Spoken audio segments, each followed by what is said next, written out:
Hello दोस्तों, स्वागत है आप सभी का। साईं बाबा दर्शन यात्रा की ये 6वीं वीडियो है और अंतिम भी। इसके पहले की वीडियोज अगर आपने नहीं देखे हैं तो आप जाकर के देख सकते हैं हमारी प्लेलिस्ट पे। तो हम पहुंच चुके हैं साईं ट्रस्ट के आश्रम में, जहां पे चेक इन करने के बाद अब हम पहुंच चुके हैं रूम में। तो चलिए देखते हैं रूम कैसा है।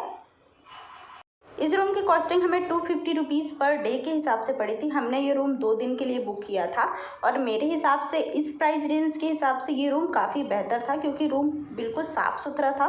वॉशरूम टॉयलेट भी एकदम साफ़ थे। यहाँ पे एक फ़ैन दिया गया था।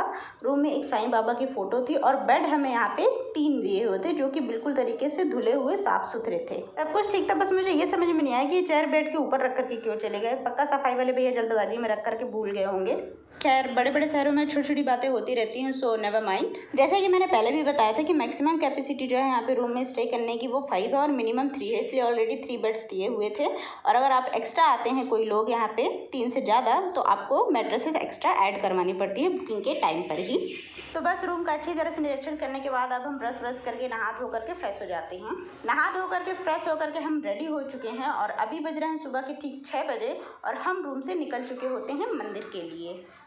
जैसे ही हम हमारी बिल्डिंग से बाहर निकलते हैं, सामने ये पेड़ पौधों का बगीचा होता है, जिसके ऊपर से बहुत ही प्यारी चिड़ियों की आवाज़ आ रही होती है। मैं उसे एक बार सुनाना चाहती हूँ आप लोगों को भी।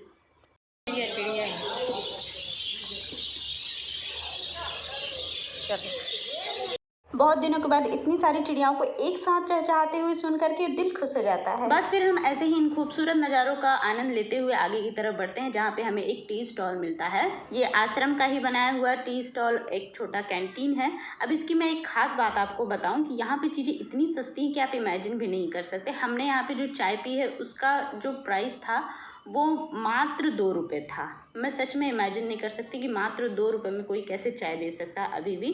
बट क्योंकि ये साईं बाबा की ट्रस्ट है, इसलिए यहाँ पे पॉसिबल है। तो हमने यहाँ पर 2 रुपये की चाय पी और 3 रुपये में यहाँ पे कॉफ़ी थी।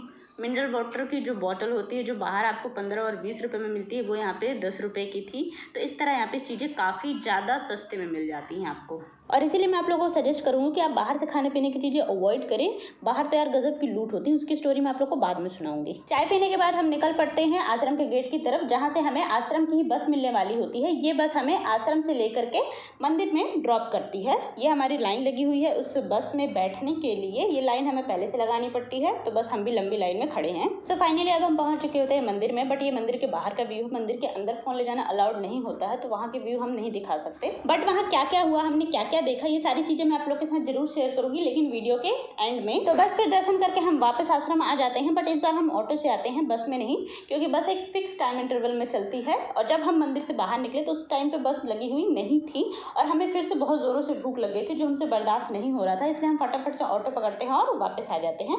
और ऑटो का किराया हमें सिर्फ 10 रुपये लगता है। तो इन केस अगर आपको बस ना मिले या लेट हो, ऐसा कुछ प्रॉब्लम आती है, तो आप आराम से 10 रुपये किराया दे करके आश्रम से मंदिर जा सकते हैं।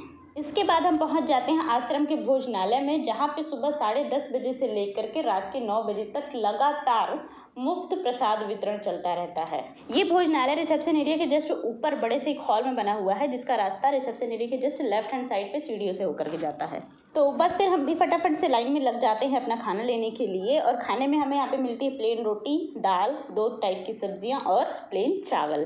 तो ऐसे लोग जो सादा खाना खाना पसंद करते हैं, उनके लिए भोजन बहुत ही बेहतर होता है। और इतने सारे लोगों को एक साथ बैठ करके यूँ प्रसाद खाते देखने का अनुभव भी बहुत ही अद्भुत होता है। प्रसाद खाने के बाद अब हम निकल पड़ते हैं बस स्टैंड की तरफ, क्योंकि अब समय हो चुका होता है वापस मुंबई जाने का। तो बस के बारे में पता करने के लिए बस स्टैंड आने के लिए आपको आश्रम से 10 रुपये किराए पे आसानी से ऑटो मिल जाएगी। 1 से 1.5 किलोमीटर के डिस्टेंस पे ही आपको बस स्टैंड मिल जाता है आश्रम से। तो ये अभी हम बैठे हुए हैं बस स्टैंड के अंदर, और बस स्टैंड पे बैठ करके यहाँ पे एक बहुत ही अच्छा सा जूस कॉर्नर है बिल्कुल बस स्टैंड पे एंटर करते ही, जहाँ से हम गन्ने का जूस पीते हैं पहले, और उसके बाद फिर हम बस के बारे में पता करने के लिए अंदर काउंटर की तरफ आते हैं। बस स्टैंड के काउंटर पर पूछताछ करने के बाद हमें पता चलता है कि 1 बजे करीब जो है मुंबई के लिए हमें बस मिल जाएगी। यहाँ पे आपको दोनों ही तरीके की बस मिल सकती हैं, मतलब महाराष्ट्र गवर्नमेंट की जो सरकारी बसें चलती हैं वो भी, और जो प्राइवेट बसें चलती हैं वो भी। तो उन सभी में से हम एक प्राइवेट बस जो है वो चूज़ कर लेते हैं। ये एक स्लीपर बस थी, क्योंकि हम बहुत थक चुके थे तो हम थोड़ा आराम से जाना चाह रहे थे, इस वजह से हमने प्राइवेट बस चूज़ किया। जिसका प्राइस जो है वो 350 पर पर्सन। तो बस फिर सारी चीज़ें पूछताछ करने के बाद हम निकल पड़ते हैं वापस आश्रम के लिए अपना सामान लेने के लिए। आश्रम में जगह जगह पर ऐसे टीवी स्क्रीन लगे होते हैं जहाँ पे आपको साईं बाबा के लाइव दर्शन देखने के लिए मिलते हैं। मोबाइल अंदर अलाउड ना होने की वजह से मैं भी आपको ये दृश्य नहीं दिखा सकती हूँ, तो बेहतर है कि आप स्वयं आएँ और साक्षात दर्शन करें। तो अब हम पहुँच चुके होते हैं अपनी बस में, और ये हमारी स्लीपर बस है जिसका कॉस्ट मैं ऑलरेडी पहले बता चुकी हूँ, 350 पर पर्सन था। यहाँ से हमारी जर्नी स्टार्ट होती है वापस मुंबई के लिए। ये जो बस है वो हमें कल्याण के बाईपास रोड पे उतारती है, जहाँ से हमें ऑटो करके वापस कल्याण रेलवे स्टेशन में जाना होता है। एंड इसके बाद का जो सफ़र वो एज इट एज वैसा था जैसा कि हम आते वक्त किए थे। मीन्स कल्याण रेलवे स्टेशन में पहुँचने के बाद वहाँ से हम लोकल ट्रेन लेते हैं खोपोली के लिए, और उसके बाद फिर ऑटो से डायरेक्ट अपने रूम पहुँच जाते हैं। तो ये थी हमारी जर्नी। इसके आगे वाले पार्ट में मैं आप लोगों के साथ उन एक्टिविटीज़ को डिस्कस करूंगी जो हम कैमरे में रिकॉर्ड नहीं कर पाए हैं, जैसे मंदिर के अंदर क्या क्या होता है, क्या व्यवस्थाएं होती हैं। उसके अलावा मंदिर के बाहर जो प्रसाद वाले और जो फूल वाले इन सब का जो स्कैम चलते रहता है उनके बारे में, और उसके अलावा जो हमारा टोटल कॉस्टिंग आया है, जो भी हमारा टोटल खर्चा हुआ है इस ट्रिप में, उन सारी चीज़ों के बारे में हम डिस्कस करेंगे। अगर इस ट्रिप की पहले की वीडियोस आपने नहीं देखी है तो आप हमारे चैनल पे जा करके वहाँ जो हमारी प्लेलिस्ट बनी हुई है इस यात्रा की उसे चेक कर सकते हैं। उसमें आपको सिस्टमेटिक सारी चीज़ें मिल जाएंगी कि कैसे हमने मुंबई से अपना ये जो ट्रिप है वो शुरू किया था और कैसे अब हम यहाँ से वापस जा रहे हैं। सारी इन्फॉर्मेशन है उसमें स्टेप बाय स्टेप। आगे आने वाली और वीडियोस को देखने के लिए चैनल को सब्सक्राइब जरूर कीजिएगा और बेल आइकन को भी प्रेस कीजिएगा। धन्यवाद।